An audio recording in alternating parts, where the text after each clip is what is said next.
Coming up today on the St. Paul Neighborhood Networks Forum, SPNN's Forum, we're going to talk with Pamela Zeller about how to be wise, WISE, the Women's Initiative for Self-Empowerment. Are you a wise woman? Join us and see.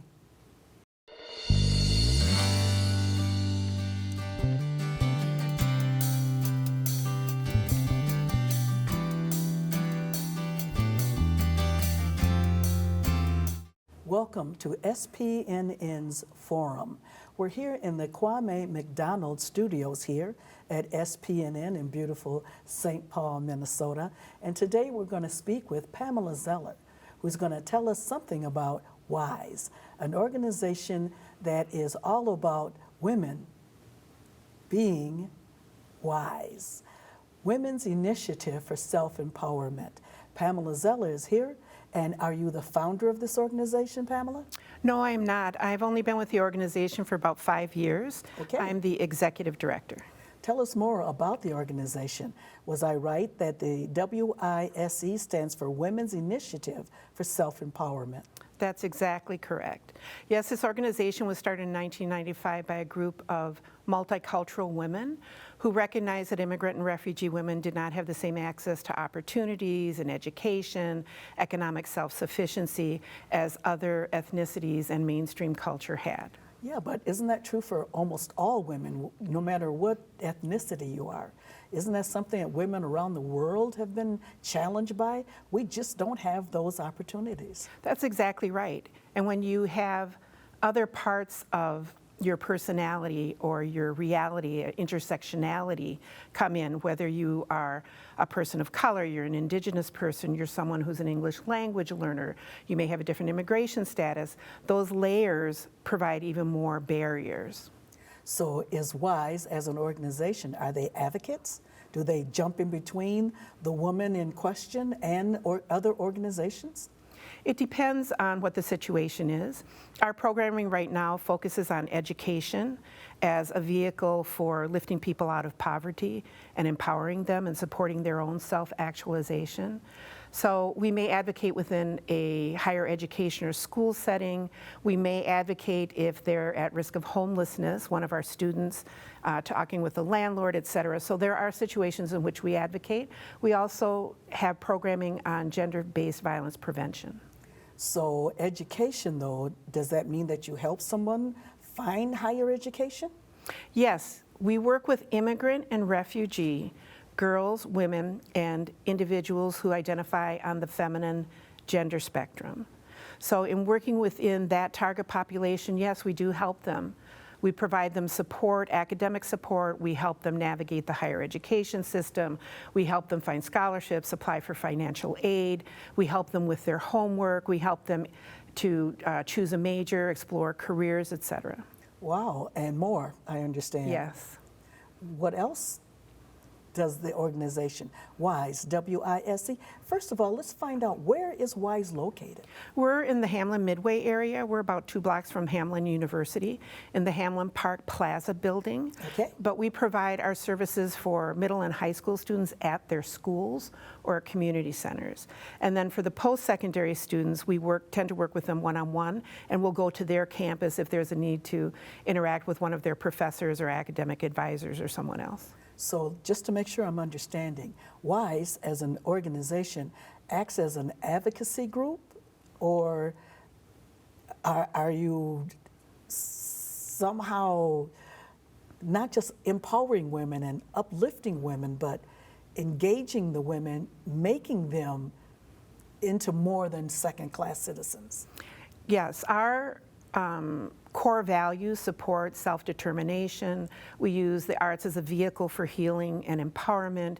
We look at cross-cultural communication, et cetera. And our purpose is to provide them with training, skills development, information, referrals, support, opportunities to really find their voice and to take up space, to advocate for themselves, for their opinions to be heard, for them to challenge traditional roles within a culturally responsive framework. Well, forgive me for asking, but aren't there other organizations available to help women do these things? Why, why is filling this gap? Because there are very few that focus on immigrant and refugee. There are many, and it's certainly not even enough, that focus on BIPOC, which is Black, Indigenous, and people of color. But if you have immigration status or undocumented status, or if you have refugee immigration status, that's a different animal. And then you're afraid to engage the traditional foundations that are there. Well, and there's language barriers. And many organizations have no understanding of the immigration system, and they don't understand the different kinds of immigration status that a family or a student might have, and what they can access and what they can't access as far as public benefits or scholarships, et cetera. Very good. So let me ask a question about your own background. Did this come out of some experiences that you or your family have had? Well, certainly, like many immigrant families, you know, my father came to this country, spoke almost no English, encountered racism as soon as he crossed the border. He took a bus from Mexico, and as soon as he crossed into Texas, was facing that, and, you know, had challenges and hardships. I didn't found this organization, but I have always worked in immigrant and refugee organizations here in Minnesota and in Texas, where I also lived for some time. So this has always been near and dear to my heart. The paperwork that I read said that you identify as mestiza. Am I saying it right? Mestiza. Mestiza. Yes. Tell us about that. So in Mexico, of course, before they were conquered by the Spaniards, you had all of these different indigenous tribes or nations. Sometimes they were at war, sometimes they were allies, they spoke different languages, they had different spiritual beliefs, they physically had differences among them, they set up their societies differently, et cetera. The Spanish came in and they conquered, and of course, what do? You know, you divide and conquer, you outlaw languages and cultures and spirituality, et cetera.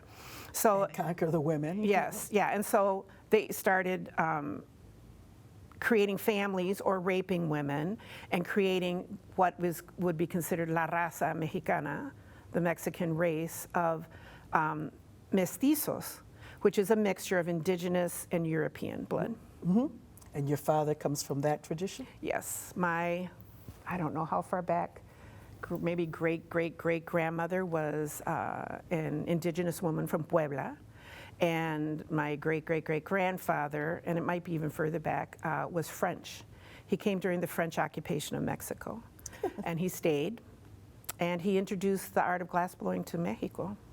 Wow. Yeah, but he married this indigenous woman in Puebla and set up his factory in Puebla and taught that art. And so then explain to me why the need within yourself to help women that are refugees or immigrants. What does it come from within you? I think I've always been raised to give back, to recognize that I have privilege and power. You know, I have a college education, I'm completely fluent in 2 languages, I was able to grow up, you know, upper middle class. I have access, and I have knowledge, and I have resources, and there are a lot of people who don't, and that's not their fault. You know, in this country, people are criminalized for living in poverty. It's like a crime, you know, and I recognize that people come to this country not because, oh, I want to live in the United States of America. No, they're fleeing their countries. They're fleeing extreme poverty. They're fleeing war. They're fleeing human trafficking or high levels of gang violence and mass recruitment. They're fleeing. Nobody wants to leave their country. So when they come here, they're at a huge disadvantage. They're exploited. They're subject to sexual assault, harassment, sex trafficking, all kinds of horrible things. And because they're invisible, then who's helping them? And so I feel that since I have that capacity and I have that knowledge and I have that passion, that I should put that to good use. Most of my work, frankly, in the nonprofit field has been in working with victim survivors of sexual assault and domestic violence. Wow, this is some heavy stuff. How do you survive it all? I'm serious. Yeah, well, you know, your shoulders are broad, but they're not that broad, young lady. Well, you have to understand that it's not your journey, okay? You're there to provide resources, to provide information. You aren't there to influence. You aren't there to put your opinion and belief system on somebody else. Correct. And you try not to take that home with you, because if you fall apart, you can't help someone, right? Right. So you need to be able to have some emotional distance, but still have empathy for that person. It's not always possible. When I'm working with kids who have been trafficked or have been sexually assaulted, it's hard, but you recognize that you're doing good. And this is how it works. Within the anti-violence movement, it has always been grassroots. And it's always been women and men helping other victim survivors. And certainly within Latin America, that model is true. You have the promotoras or promotores, even within public health, where you train people to then go out and work within their own communities and have those kitchen table conversations or go door to door and talk about family planning.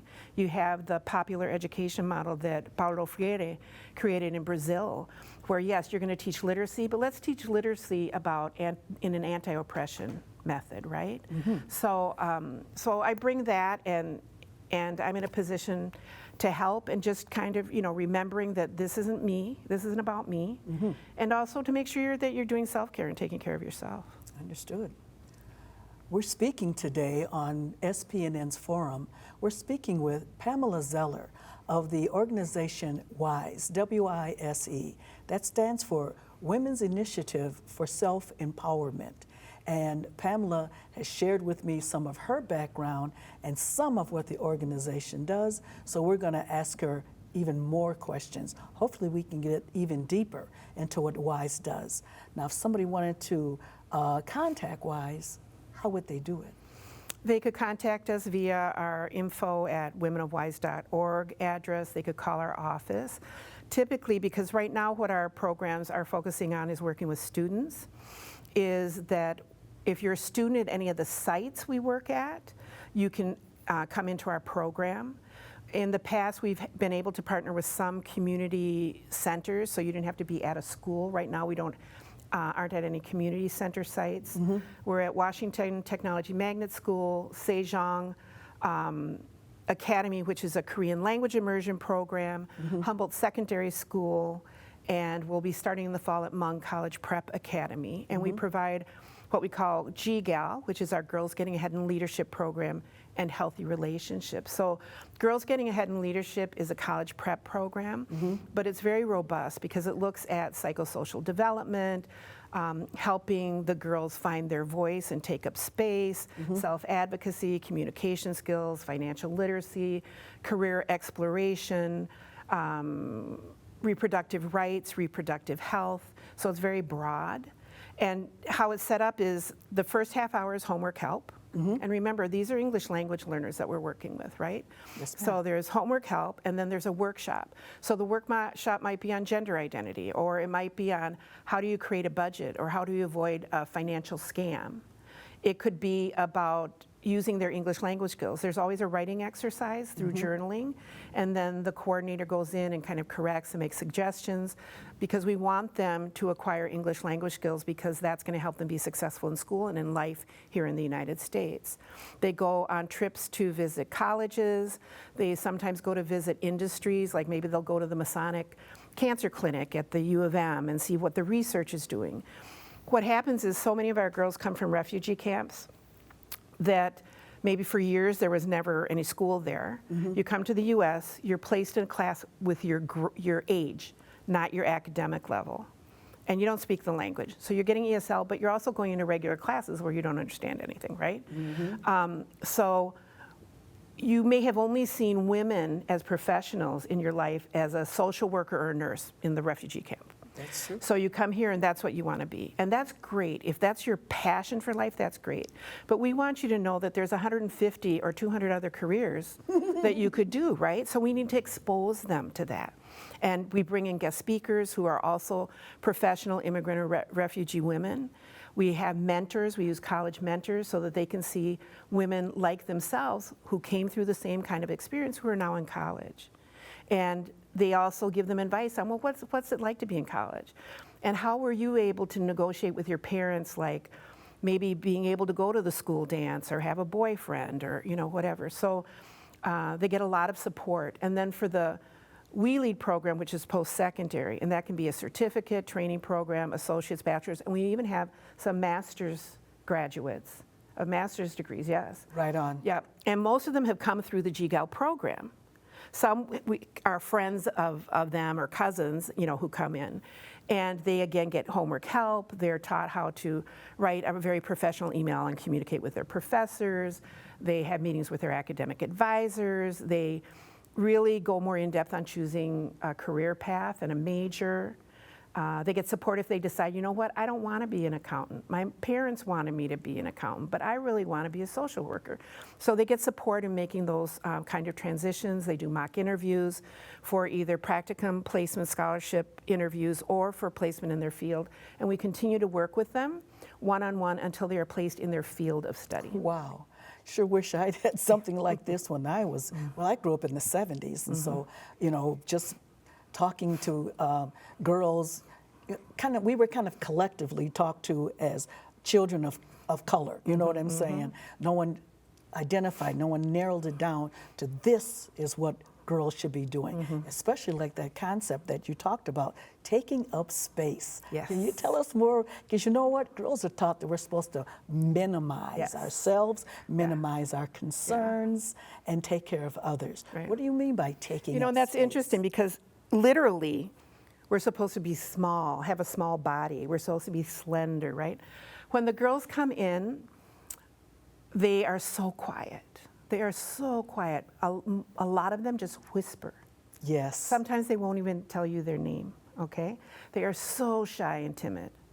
By the time they're done, oh my gosh, it's a cacophony of noise, and they're talking and they're participating and they're laughing and telling jokes and they're expressing their opinions, They're right? blossoming. Yes, and we provide this space for them to ask questions, to talk about topics that are taboo in their household: sex, romantic relationships, sexual assault, going on to college. They don't have those role models within their own families. And what typically happens within immigrant and refugee families is kids pick up English faster than parents. Right. So they end up taking on adult household responsibilities. So they're the ones that are communicating with the landlord or a creditor. They're making the doctor's appointments. That's right. They're translating correspondence that comes in the mail. They're expected to help all of their younger siblings with homework. During the distance learning, it was a nightmare, because imagine how hard it was for kids who were native English speakers, and then you're an English language learner. It was very, very difficult. And they also didn't, each kid didn't have their own computer. So it was very difficult. So they have all this pressure, that's put on them.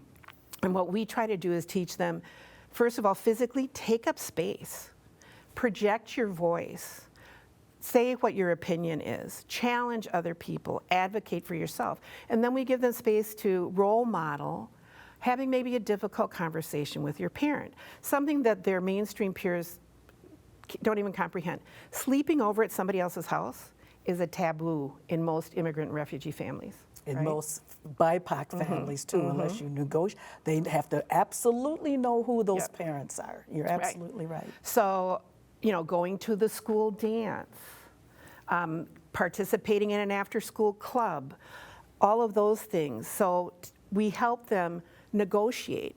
Of course, it's within a cultural context. You can't just say, you don't inform parents, not in immigrant refugee communities or BIPOC, I would say. No, you don't. Yeah, you don't. You don't say, well, I'm going to do this or I'm going out. I'm sorry.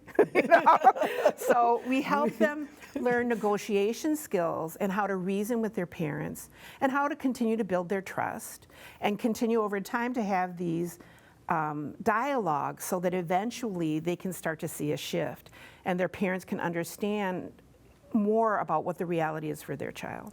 Well, Pamela, this conversation could easily go on for an hour, but our time is short, and I'd like to be able to let our audience know how they can contact, how can they engage an organization such as this. It's WISE, W-I-S-E. The organization stands for Women's Initiative for Self-Empowerment. But I'm also hearing it's a lot of girl empowerment in this too, as Girls in Leadership. What was the name of that program? Girls Getting Ahead in Leadership. And what was that? Give me the letter. You said was girl. GGAL. We call it GGAL because it's so long. GGAL. I know, but GGAL, that's really, again, Girls Getting Ahead in Leadership. That's wonderful. Is there a website? Is there a phone number? Is there? Yes, so our website is women, plural, womenofwise.org. Yes. Our phone number, which we never get phone calls, I mean, literally, I can go weeks without a phone call, is 651-646-3268. We also have info@womenofwise.org. That's a good way to get a hold of us. We're always looking for mentors for our GGAL program, and then we're often looking for specific subject matter mentors for WeLead, so someone with a background in organic chemistry or mathematics, you know, et cetera, to help with some of, of that, or an English lit to help with, you know, English language writing research papers, those kinds of things. And then you actually have a physical building that is located in the Midway area. Right. We have an office suite there, but we do not provide services there. So our services are provided at the 4 different school sites that I mentioned before. Okay. And also individually we'll go out to different colleges. We also, I know we're running out of time, but we have a parent encouragement specialist. And so we look at doing parent workshops on healthy child development, on trauma, the impact on parenting, the impact on children. All of our participants have experienced trauma because of the situations they've been fleeing. Yes. We have a 4th-year PhD candidate from the U of M from Marriage and Family Therapy who is our parent encouragement specialist. She's amazing. We provide technical assistance and support and remote training to other programs internationally. We're part of the Department of State program. They have 2 programs, one for emerging leaders, one for mid-career professionals. And so twice a year we get 4 fellows that are placed from other countries, and we help mentor them and coach them, get them training. They help us with some projects and they go back home. So right now we have one from Tunisia and one from the Philippines. So we also support 2 international foci, which is eliminating child marriage and education for girls. Oh, very good, very nice. So when I heard that the organization was called WISE, my head immediately went to the indigenous concept of wise women or wise men, you know, so I was trying to get you to walk up to that when I said, why call it that? Yeah. But under the understanding of a bruja or brujo, so does some of that go on too, that you want women to be more than themselves? Yeah, I mean, we certainly look at spirituality also as part of self-care. We're very committed to self-care at our organization level and also modeling it for students and teaching it to students because women are always expected to do more than is possible with less resources that is needed, right? Always. Always, always. And so we value that wisdom and we help teach the women and girls we work with that they have value.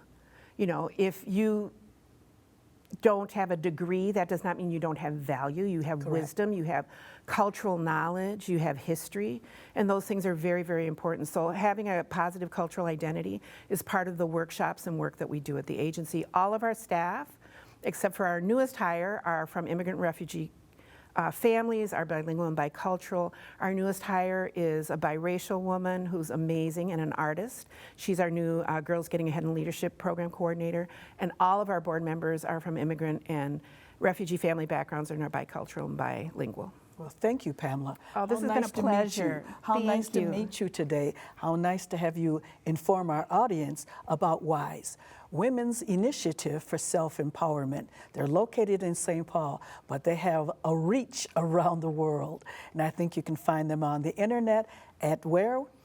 womenofwise.org. And I will put in a plug. We're always looking for volunteers, and we're also always looking for donations. Thank you. I'm Jackie Maddix for SPNN right here at the Kwame McDonald Studios, right here at SPNN in St. Paul. Thank you so much. See you next time.